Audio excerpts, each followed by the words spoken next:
The coffee shop was packed that Tuesday morning. Every table was full, and the line stretched almost to the door. Daniel stood there, shifting his weight from one tired foot to the other, trying not to think about how much his back hurt. He'd been up since 4 a.m, finishing his delivery route before his shift at the warehouse started at noon. The only thing keeping him going was the thought of that first sip of coffee. He pulled out his phone and checked his bank balance again. $47.16. That had to last him until next Friday when he'd finally get paid from both jobs. His little sister's college tuition was due last week, and he'd scraped together every penny to make sure she didn't have to worry about it. She deserved that much. She'd worked too hard to let money be the reason her dreams fell apart. The woman in front of him caught his attention, not because she was doing anything unusual, but because she seemed so out of place in this neighborhood coffee shop. Her coat looked expensive, the kind you see in store windows downtown but never actually see people wearing. Her hair was pulled back in a neat bun, and she carried herself with the kind of confidence that made you think she'd never had a door closed in her face. She was probably on her way to some important meeting, the kind where people actually listened when you talked. Daniel looked down at his own jacket, with the small tear near the pocket that he kept meaning to sew up, but never found the time for. Different worlds, he thought. That's what his mom used to say. Same city, different worlds. The line moved forward slowly. The barista was new. You could tell by the way she fumbled with the machine, apologizing every few seconds. Daniel didn't mind. He'd worked enough customer service jobs to know that everyone's learning something. Besides, he wasn't in a rush. His shift didn't start for another 2 hours, and for once, he had nowhere to be except right here. The elegant woman reached the counter and ordered something complicated, the kind of drink with 3 different specifications and extra this and light that. The barista nodded, punched buttons on the register, and announced the total. $7.45. The woman reached into her purse, pulled out a sleek black card, and handed it over with a smile. The barista swiped it once. Nothing happened. She swiped it again, slower this time, making sure the stripe made full contact with the reader. Still nothing. A small beep of rejection. "I'm sorry, ma'am," the barista said, and Daniel could hear the nervousness in her voice. "Your card's been declined." The woman's face changed. Not dramatically, but enough that Daniel noticed. The confidence flickered just for a second, replaced by something that looked like confusion, then embarrassment. Her cheeks flushed slightly pink. "That's strange," she said, her voice still steady but quieter now. "Can you try it again?" The barista tried 3 more times. Same result.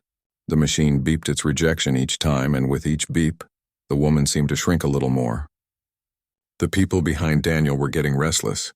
Someone sighed loudly. Another person checked their watch with exaggerated frustration. "Do you have another card?"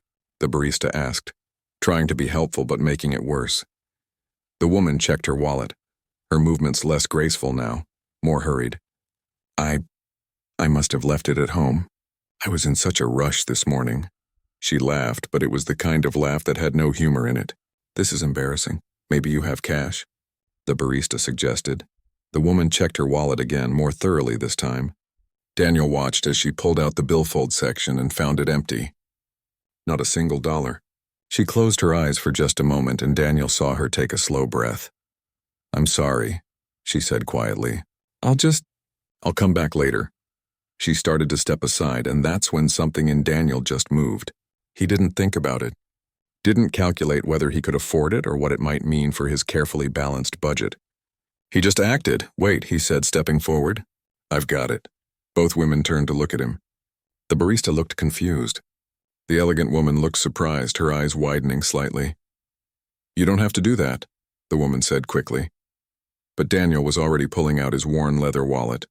The one his dad had given him years ago. He pulled out a $20 bill, one of only 2 he had until payday, and handed it to the barista.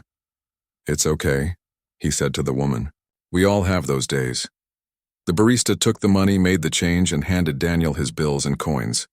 He stuffed them back in his wallet without counting them. The woman just stood there, staring at him like he'd done something extraordinary instead of just buying a $7 coffee. "I don't know what to say," she said softly. "Thank you. Really, thank you." Daniel shrugged, feeling uncomfortable with her gratitude. "It's just coffee." "It's not just coffee," she said firmly. "It's kind. And kindness isn't as common as it should be." She paused, seeming to struggle with something. I'm Elena, by the way. Daniel. They shook hands, and hers was warm, her grip firm. Not the limp handshake some people gave you, but a real one. Please, Elena said, give me your number. I need to pay you back. You don't have to do that. I know I don't have to. I want to. She pulled out her phone, expensive and new, and waited. Please.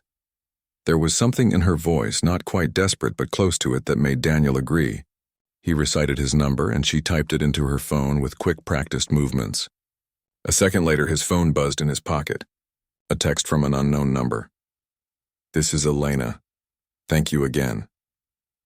There, she said, smiling now. A real smile that reached her eyes. Now I can pay you back properly. Really? It's not necessary. It is to me, she said simply.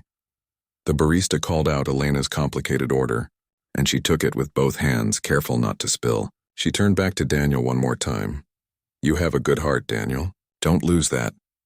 Then she was gone, weaving through the crowd toward the door, and Daniel was left standing at the counter, wondering what had just happened. What can I get you? The barista asked. Just a regular coffee, black. As he waited for his drink, he pulled out his phone and looked at the text message from Elena.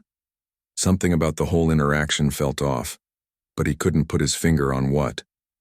She'd seemed genuinely grateful, genuinely embarrassed, but there was something else too, something he couldn't quite read. He got his coffee and found a small table by the window, settling into the chair with a sigh of relief. His feet thanked him. Through the window he could see the morning rush of people heading to work, everyone in their own bubble, their own world. He wondered where Elena was going, what kind of life she led, whether she was already at whatever important meeting she was heading to. His phone buzzed again. Another text from Elena. Seriously, thank you. You made my morning, Daniel typed back. Glad I could help. Hope your day gets better. 3 dots appeared, showing she was typing, then disappeared. Then appeared again. Finally, her message came through. It already has. Take care, Daniel. He sipped his coffee and let the warmth spread through him. $40 and some change until Friday. He'd make it work. He always did. And somehow, despite being $7 poorer, he felt richer than he had in a long time. What Daniel didn't see was the barista watching him leave, a strange expression on her face. And he definitely didn't hear her when she muttered to her coworker, Do you know who that woman was? That was Elena Volkov. She owns half the commercial real estate in this city. He didn't hear it because he was already outside, walking toward the bus stop, thinking about his sister and her classes and whether she remembered to eat breakfast. Just regular thoughts for a regular guy who'd done a simple thing on a Tuesday morning, but nothing about that Tuesday morning was as simple as it seemed. Daniel honestly didn't expect to hear from Elena again. Rich people said things like, I'll pay you back all the time, didn't they? It was just politeness, just words to smooth over an awkward moment. He figured she'd forget about him before she even finished her coffee. He was wrong. The first text came that afternoon while he was stacking boxes at the warehouse. His phone buzzed in his pocket, and during his break, he checked it. Elena. Hi, Daniel. I hope you don't mind me texting. I just wanted to say thank you again. That coffee got me through a really tough morning meeting. Daniel stared at the message for a moment, surprised. He typed back, no problem. Glad it helped. He thought that would be the end of it. It wasn't. The next day, she texted him again. This time it was a question. Random thought, but what do you do for work? If you don't mind me asking. He replied while sitting in his delivery van eating a sandwich between stops. I do deliveries in the morning, warehouse work in the afternoon. Sometimes I pick up night shifts at a loading dock. Keeps me busy. Her response came quickly. That sounds exhausting. Do you ever get a day off? Sundays usually, sometimes. What do you do on Sundays? It was such a simple question, but it made Daniel pause. What did he do on Sundays? Laundry, mostly. Grocery shopping. Making meals for the week ahead. Calling his sister to check in. Sleeping if he was lucky. Catch up on life, he typed back. You know, all the boring stuff. Nothing boring about taking care of yourself, she wrote back. That's actually pretty smart. The texts continued like that over the next few days. Nothing deep, nothing too personal. Just casual conversation, the kind you might have with someone you bumped into regularly. She asked about his day. He asked about hers, though she was always vague about the details. She'd mentioned meetings, conference calls, difficult decisions, but never what company she worked for, or what she actually did. Daniel found himself looking forward to her messages.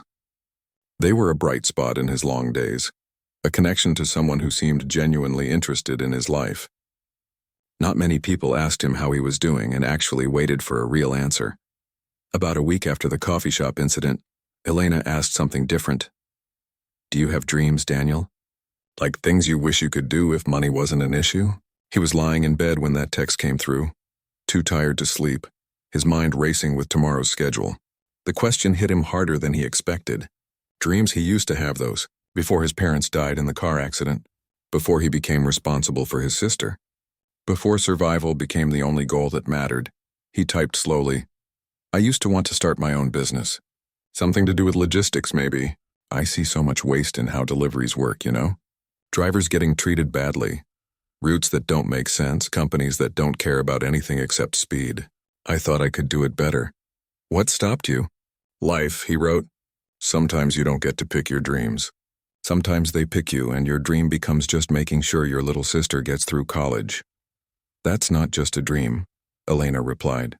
"That's love. But maybe you can have both." "Maybe," he typed back, but he didn't really believe it. The next morning, Elena asked if he'd want to meet for lunch.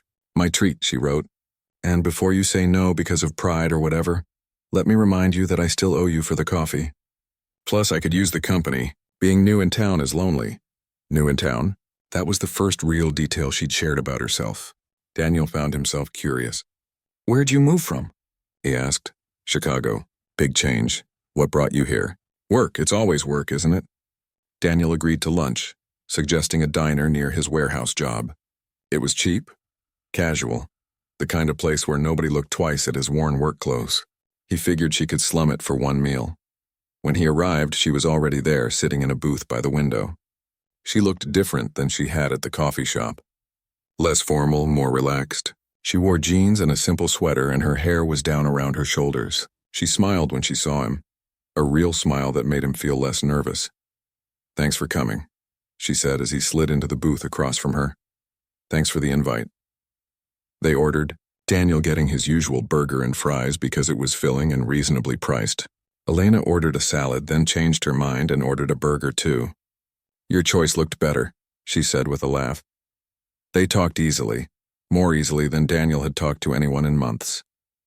She asked about his sister, and he found himself telling her about how smart she was, how she'd gotten a scholarship, but it only covered part of the tuition, how she wanted to be a teacher even though everyone told her there was no money in it. "She sounds amazing," Elena said. "You must be proud." "I am. She's the best thing in my life." Elena looked at him with an expression he couldn't quite read. "You're a good brother." "I'm just doing what needs to be done." "That's what good people always say," she replied quietly. Then she started talking about her own life, though still in that vague way. She talked about feeling disconnected from people, about how hard it was to know who to trust, about how success could be isolating. Daniel listened, watching the way her hands moved when she talked, the way her eyes got distant sometimes, like she was seeing something he couldn't. "That sounds lonely," he said. "It is," she admitted. "That's why that morning at the coffee shop meant so much to me. You didn't know me. You had no reason to help me, but you did anyway. Do you know how rare that is?" Daniel shrugged. "I don't think it's that rare. I think most people want to help. They just don't always get the chance." "Maybe," she said, but she sounded doubtful.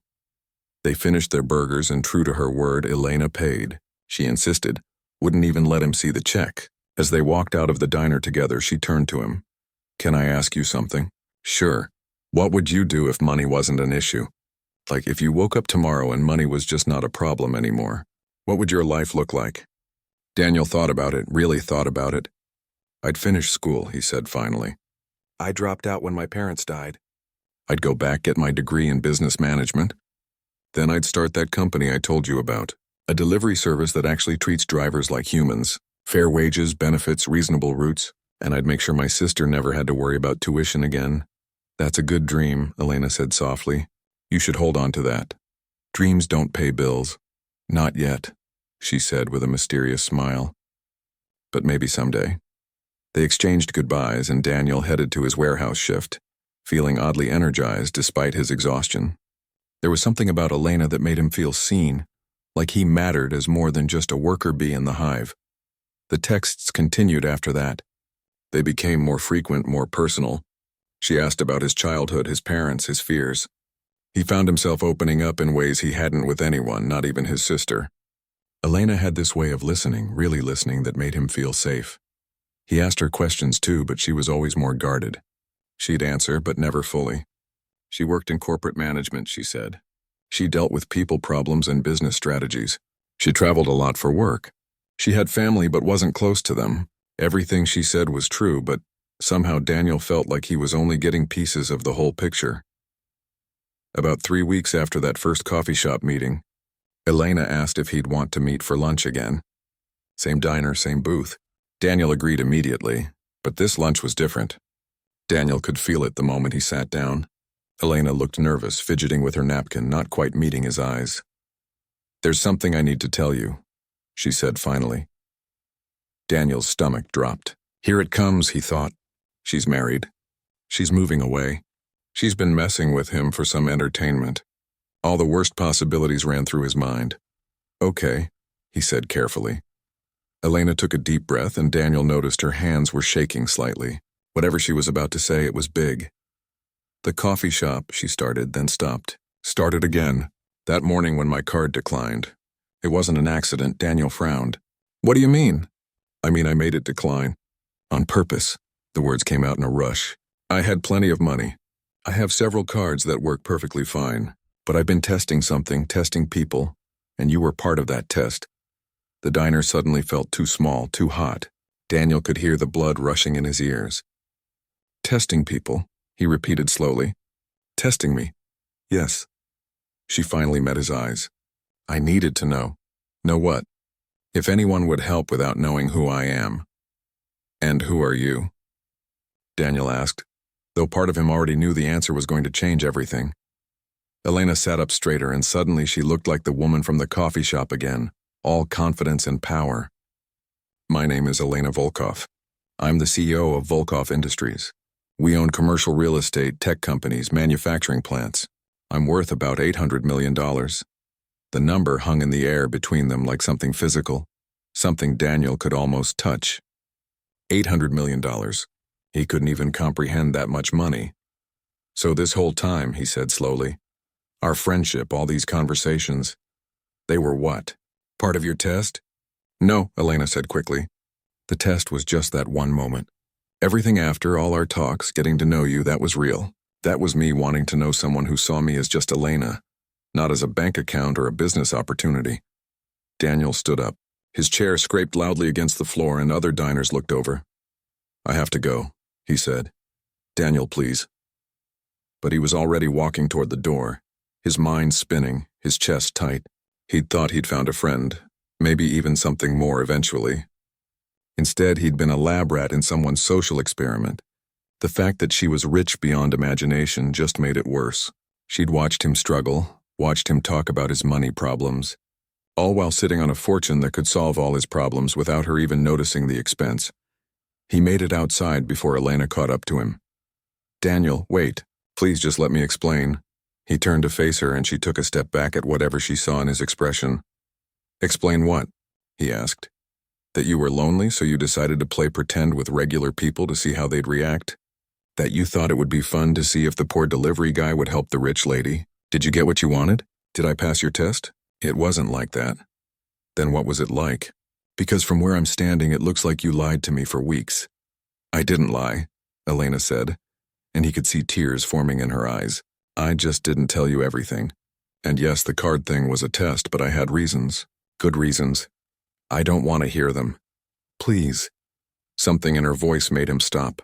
She looked genuinely devastated, and despite his anger, Daniel found he couldn't just walk away. "Not yet. You have 5 minutes," he said. They ended up sitting on a bench outside the diner, far enough from Tew. He swore that no one would overhear them. Elena sat with her hands clasped tightly in her lap, and Daniel kept his distance. His arms crossed over his chest like armor. "I've done that test 3 times, Elena started, her voice quiet but steady. 3 different coffee shops over 3 weeks. I had my assistant call the credit card company and put a temporary block on one of my cards each time. Same scenario each time. Card gets declined, I act embarrassed, and I wait to see what happens. Daniel didn't say anything. He just watched her, waiting. The first time, nobody helped. People just got annoyed that I was holding up the line. I ended up leaving without the coffee, and not a single person looked at me twice. The second time, someone offered to help, but when I gave them my number to pay them back, they looked me up online. Within an hour, I had text messages asking for money, investment opportunities, sob stories about medical bills. They saw an opportunity, not a person. She paused, wiping at her eyes with the back of her hand. You were the third, and you were different. You helped without hesitation. You gave me your number but didn't look me up. You talked to me like I was just another person. When I asked about your dreams, you didn't ask me for money. You didn't hint that I could solve your problems. You just talked to me like a friend. Because I thought we were friends, Daniel said quietly. I thought you were just someone going through something, someone who needed help. I didn't know it was all staged. The card was staged, Elena corrected. Everything else was real. My loneliness is real. My difficulty trusting people is real. The connection I felt with you is real. Daniel ran his hands through his hair, trying to process everything. Part of him understood where she was coming from. He could imagine how hard it would be to know if people liked you or liked your money. But another part of him felt betrayed, manipulated. You could have just told me the truth, he said. After that first day, you could have said, hey, I'm actually wealthy and I was testing people. At least then I would have known what I was dealing with. Would you have kept talking to me? The question hung in the air. Daniel thought about it honestly. Would he have? Probably not. He would have felt weird, uncomfortable, like they were from different planets. He would have made excuses, kept his distance, convinced himself that someone like her couldn't really be interested in being friends with someone like him. I don't know, he admitted finally. That's why I didn't tell you, Elena said. I wanted you to know me first, just me. Not my money, not my company, not my reputation. Just Elena, the person who likes terrible reality TV shows and can't cook to save her life. The person who's terrified of birds for no good reason and who still sleeps with a nightlight because the dark makes her anxious. Despite everything, Daniel felt a small smile tug at his lips. Birds? They're unpredictable, she said defensively, and there was the tiniest hint of a smile on her face too. Don't change the subject. You're afraid of birds, but you run a company worth hundreds of millions? Everyone's got their thing, she said with a shrug. Then her face grew serious again. Daniel, I know I handled this badly. I should have told you sooner. But please believe me when I say that our friendship is real. The conversations we've had, the things we've shared, that wasn't part of any test. That was just two people connecting. Daniel looked at her, really looked at her. She looked small sitting there on that bench. Vulnerable in a way that had nothing to do with money or power. She looked like someone who'd taken a risk and wasn't sure if it had been worth it. Why me? He asked. Out of everyone in that coffee shop, everyone in this city, why was it important that I specifically turned out to be a good person? Because you were the only one who helped, Elena said simply. That made you special. That made you someone I wanted to know. They sat in silence for a moment. A car drove by, music blasting from open windows. Someone walked past them with a dog that strained at its leash, wanting to investigate the interesting smells. I need time, Daniel said finally, to think about all this. Elena nodded, looking like she'd expected this. I understand. Take all the time you need. And there's something else, Daniel continued. While you're being honest, is there anything else I should know? Any other tests? Any other secrets? Elena hesitated and Daniel's stomach sank. There was more. Before you found out who I was, she said slowly, I was going to offer you a job. My company has a management training program, and I thought you'd be perfect for it. Good salary, benefits, real opportunity for advancement. But now that you know, it's going to sound like charity or like I'm trying to buy your forgiveness. Is that what it is? No, Elena said firmly. It's recognizing potential.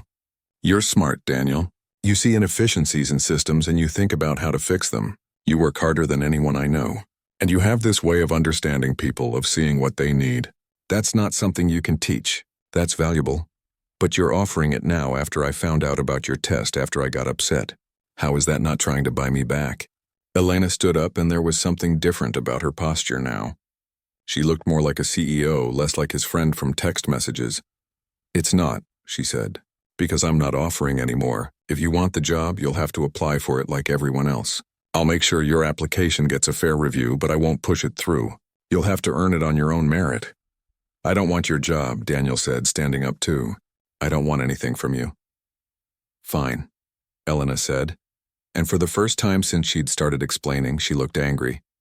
"Push away someone who sees your potential because your pride is hurt. That's your choice, but don't pretend it's about the test.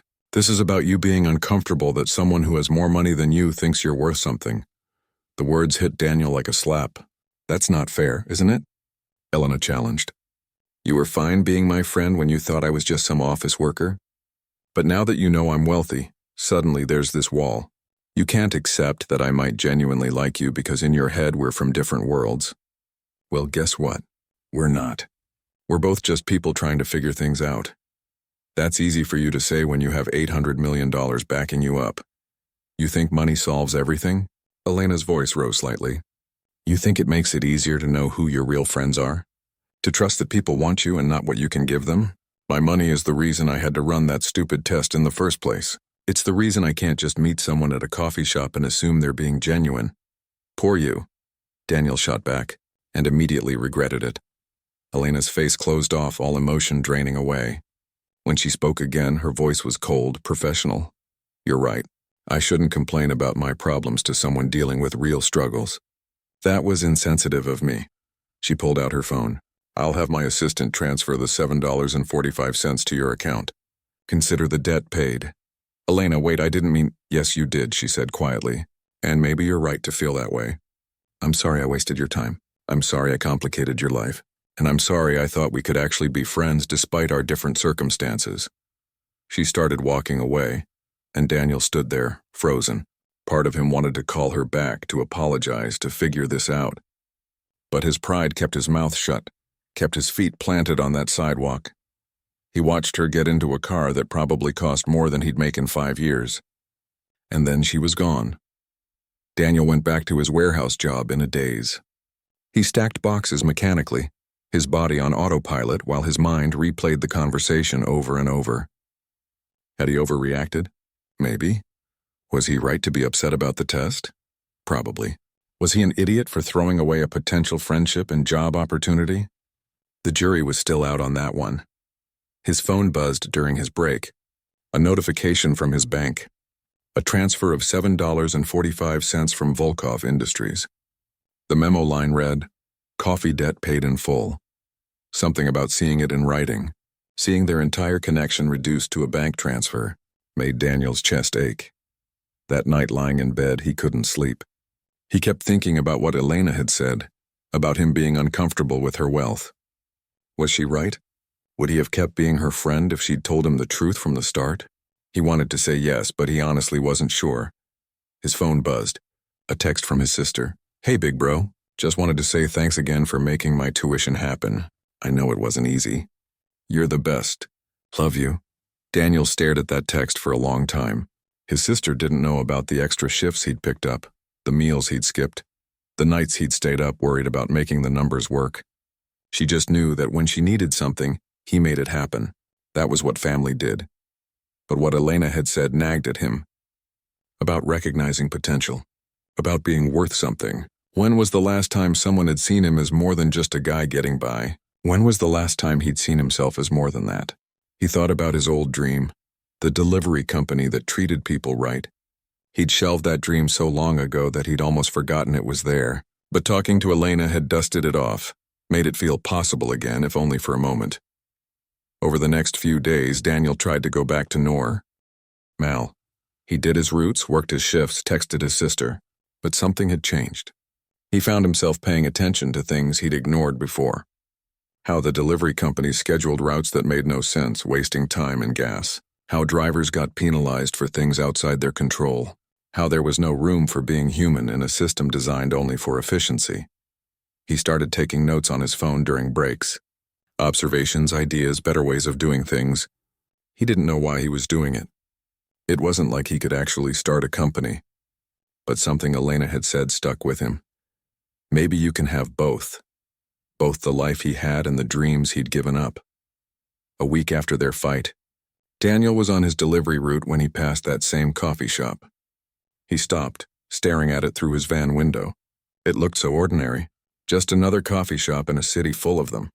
But it was the place where everything had changed, where he'd done something simple that had somehow led to all this confusion.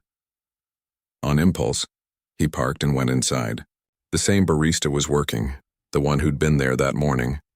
She recognized him immediately. "Hey," she said with a smile. "You're the guy who helped Ms. Volkov that morning." "Yeah," Daniel said. "Can I ask you something?" "Sure. Did you know? When her card declined, did you know who she was?" The barista nodded. "I recognized her from the business section of the newspaper. My dad works in commercial real estate, so I know all those names. That's why I was so nervous. You don't want to mess up service for someone like that. Did it seem weird to you? That she didn't have another card or any cash?" The barista thought about it. "A little, I guess. But I figured she just forgot. Rich people are like everyone else, you know. They have bad days and forget things." "Yeah," Daniel said quietly. "I guess they do." He ordered a coffee, the same simple black coffee he always got. As he waited, he thought about Elena, wondered where she was, what she was doing. He wondered if she'd run her test again, if she'd found someone else to pass it. He wondered if she was still lonely. His phone was in his hand before he realized what he was doing. He pulled up her number, stared at it for a long moment. What would he even say? "Sorry for being a jerk. Thanks for seeing something in me I didn't see in myself. I'm scared that you might be right about me." He put the phone away without texting. Some things you couldn't fix with a message. But as he drove away from the coffee shop, coffee in hand, Daniel made a decision. He didn't know if he and Elena could be friends again. He didn't know if he'd been right or wrong about how he'd reacted. But he knew one thing: he was tired of just surviving. Elena had reminded him that he used to have dreams, and maybe it was time to start believing in them again. Even if the person who'd reminded him was someone he'd never see again. 2 weeks went by. Daniel kept working his 3 jobs, kept sending money to his sister, kept filling that notebook on his phone with ideas about delivery systems and fair wages and business models. He told himself he was just passing time, that these notes meant nothing. But late at night when he couldn't sleep, he'd read through them and feel something he hadn't felt in years. Hope. He didn't text Elena. She didn't text him. The silence between them felt heavy, full of things unsaid. Then one Tuesday afternoon, while Daniel was taking his lunch break at the warehouse, someone unexpected walked through the door. His sister, Lily. She spotted him immediately and rushed over, her backpack bouncing against her shoulders. She was supposed to be at school 2 hours away. "Lily, what are you doing here?" She slid into the chair across from him, her face flushed from hurrying. "I need to talk to you, and I knew you'd just brush me off if I called. Is everything okay? Are you hurt? Did something happen at school?" "I'm fine," she said quickly. "But we need to talk about what you've been doing." Daniel's stomach dropped. Had she found out about the extra shifts? About how he'd been skipping meals to make her tuition work? "I don't know what you mean." "Don't do that," Lily said firmly. "Don't treat me like a kid. I know you've been working yourself to death for me. I know you dropped out of school so I wouldn't have to. And I know you gave up everything you wanted so I could have what I want." "Lily, let me finish," she interrupted. "I also know about Elena Volkov." Daniel froze. "How do you know about that?" "I'm not stupid, Daniel. You were different for a few weeks, happier. You were on your phone more, smiling at random times. Then suddenly you weren't, and you got all quiet and sad. So I did what any nosy little sister would do. I went through your phone when you were in the shower." "Lily, I know, invasion of privacy, whatever. But I'm glad I did, because I found out about this woman who you obviously liked, who obviously liked you, and who you pushed away because of your stupid pride. It's not that simple." "It is exactly that simple," Lily said, her voice rising slightly. "You've spent so long taking care of me that you've forgotten how to let anyone take care of you. So what if she's rich? So what if she ran some test? She saw something in you, Daniel. She saw what I see every day. Someone smart and capable and worth knowing. You don't understand, then explain it to me." Daniel tried to find the words. "She lives in a different world, Lily. She has $800 million. I have $47 until payday. How is that supposed to work?" "The same way any friendship works," Lily said, like it was the most obvious thing in the world. You talk, you hang out, you support each other. Money doesn't have to be part of it. But it is part of it. It's always going to be there. This giant difference between us. Lily leaned back in her chair, studying him. You know what I think? I think you're scared. You've built this whole identity around being the struggling guy who sacrifices everything for his sister, and Elena messed that up by suggesting you could be more than that. The words hit harder than they should have. That's not fair. Neither is you throwing away something good because you're scared of it. They sat in silence for a moment. Daniel's lunch was getting cold, but he'd lost his appetite anyway. Why did you really come here? He asked finally. Lily pulled out her phone and showed him a screenshot. It was Elena's company website listing upcoming events. One of them caught his eye. Volkov Industries Small Business Innovation Challenge. Pitch your startup idea for a chance at funding and mentorship. It's in 3 days, Lily said. And you're going to enter. I'm not entering anything. Yes, you are.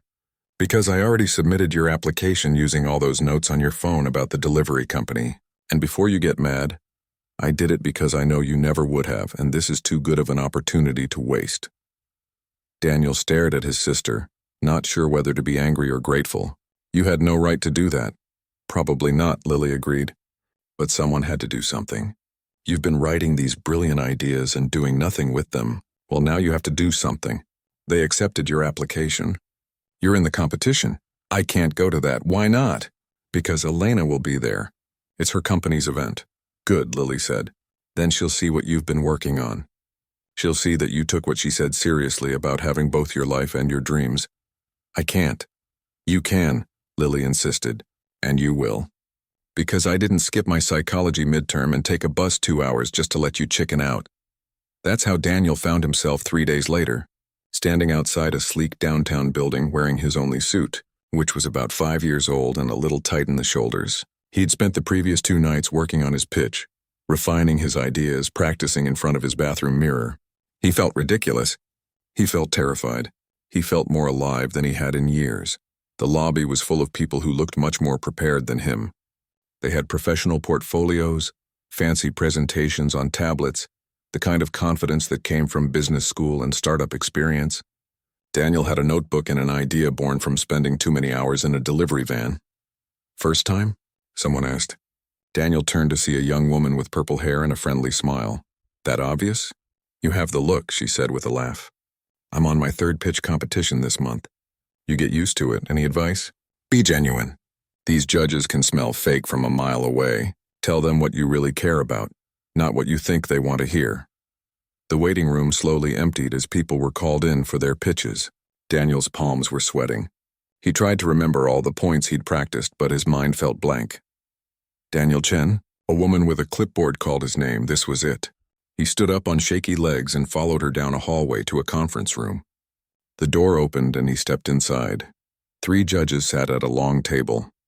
2 of them he didn't recognize. The 3rd was Elena. Their eyes met and Daniel saw surprise flash across her face. She hadn't known he'd entered. She looked different in her professional mode, hair pulled back severely, wearing a sharp suit that probably cost more than his monthly rent. But her eyes were the same, and in them he saw something he couldn't quite read. Mr. Chen, one of the other judges said, a man with gray hair and glasses. Welcome. Please begin your presentation. Daniel's mouth felt dry. He'd prepared for this, practiced for hours. But having Elena sitting there watching him changed everything. He opened his notebook with trembling hands. My idea is simple. He started, his voice rough. He cleared his throat, tried again. My idea is simple. I want to create a delivery cooperative that treats drivers like humans. The words started coming faster then, flowing from some place inside him that had been locked away for too long. He talked about the problems he'd seen, the inefficiencies in routing, the way drivers got punished for circumstances beyond their control. He talked about his vision of a company where workers had ownership, where profits were shared, where someone calling in sick because their kid was ill wasn't treated like a personal failing. He talked about the numbers he'd crunched on napkins and in his head during long drives, how the current system wasted money on inefficiency that could instead go to better wages, how investing in workers actually improved productivity and reduced turnover costs, how treating people with dignity wasn't just morally right, it was good business. He forgot about the judges. He forgot about Elena sitting there. He just talked about something he cared about, something he'd been thinking about for years but never let himself believe was possible. When he finished, the room was quiet.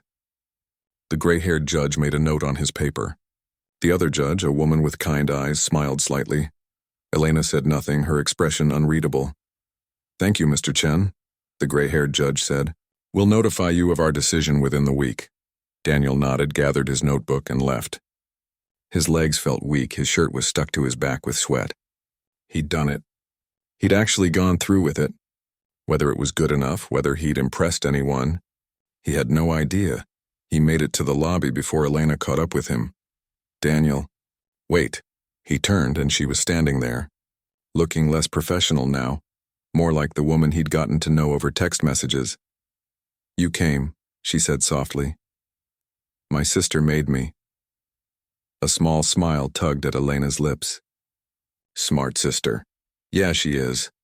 They stood there, the lobby bustling around them with other competitors coming and going. "Your pitch was good," Elena said. "Really good. The numbers were solid and you clearly understand the problem from the inside." "Thanks. I can't vote for you," she continued. "Conflict of interest. But the other judges will give you a fair evaluation. I understand." More silence. There was so much Daniel wanted to say, but he didn't know where to start. "I'm sorry," Elena said finally. "For the test, for not being honest sooner, for making you feel like you were part of some experiment. I handled everything badly." "I'm sorry too," Daniel said, "for what I said that day. About your problems not being real. That wasn't fair." "It was a little fair," Elena admitted. "I do have advantages you don't, but that doesn't mean I don't have struggles." "I know that now. Do you?" Elena asked. "Because I'm still the same person I was when we were texting, Daniel. I'm still the person who's afraid of birds and sleeps with a nightlight. The money doesn't change that." "I know," Daniel said, and this time he meant it. "The money just makes everything more complicated." "It doesn't have to." Before Daniel could respond, someone called Elena's name. She was needed back in the judging room. "I have to go," she said reluctantly. "Okay." She started to walk away, then turned back. "Regardless of how the competition goes, I'm glad you came. I'm glad you're pursuing this. You deserve to have your own dreams." Then she was gone, disappearing back down that hallway, leaving Daniel standing in the lobby with a heart that felt both lighter and heavier at the same time. He didn't win the competition. When the email came a week later, he'd placed third. Not first with the full funding and mentorship, but third with a small grant and some resources to help get started. The email praised his practical insights and authentic passion, noting that with some refinement of his business model, he had real potential. Daniel stared at that email for a long time. Third place. A year ago, he would have seen that as failure. But now it felt like possibility. His phone buzzed. A text from Elena. "Congratulations on third place. You earned it on your own merit. The other judges didn't know about our connection." "I made sure of that," he typed back slowly. "Thank you. For everything." "You're welcome." "And Daniel?" "Yeah? If you ever want to talk about the business plan or just talk, I'm here. No tests, no games. Just two people figuring things out." Daniel smiled at his phone. "I'd like that. Coffee sometime? And I promise my card will work this time." "Sounds good. But I'm buying." "Deal." It wasn't a Hollywood ending. They hadn't solved all their problems or erased all the complications. But it was a start. And sometimes Daniel thought a start was enough.